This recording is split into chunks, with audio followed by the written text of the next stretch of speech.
Well, thanks for staying with us. Lots to talk about in terms of the tropics. It is the back half of the peak of hurricane season, and now seeing Hurricane Humberto moving up along the east coast. It's staying off of it, but is a Category 5 hurricane as we head into this evening. Winds sustained at 160 miles per hour, moving to the north at 13 miles per hour, and expected to remain a major hurricane as we head into Monday, and then even into the rest of the forecast. We'll see that start to circle up towards the northern Atlantic and start to de-strengthen as it heads into those cooler waters. But we're monitoring this because we have some activity just along the east coast, now dropping some rainfall just down south in towards Cuba. And this is Tropical Depression 9, expected to turn into a tropical storm heading into the next 24 hours. But right now winds are sustained at 35 miles per hour, moving to the northwest at about 2 miles per hour. So relatively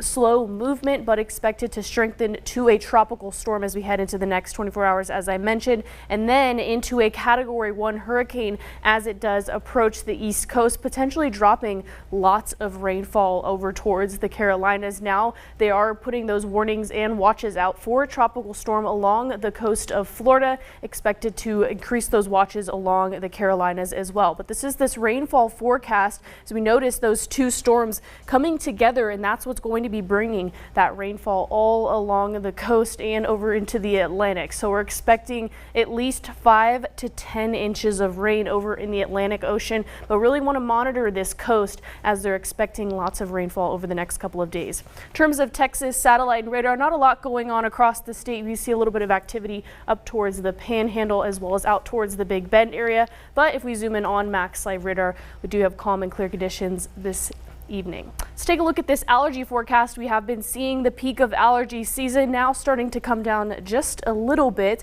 Today's count was 9.8 with the top allergens of ragweed and elm. Heading into the next couple of days for Sunday into that medium to high range at 9.3. Monday coming down just a little bit to 8.8, and then heading into Tuesday into 8.3. So definitely don't want to skip out on that antihistamine if you're heading out the door. And if you're heading out tomorrow, it's going to be a very beautiful fall-like day, starting the day off at 65 degrees, 70 by 9, heading towards that lunchtime hour, the mix of the 80s, and then increasing to around 88 degrees by 5 p.m. with partly sunny skies. Cloud coverage will be increasing all throughout the day, but it's going to be a very nice day to head out.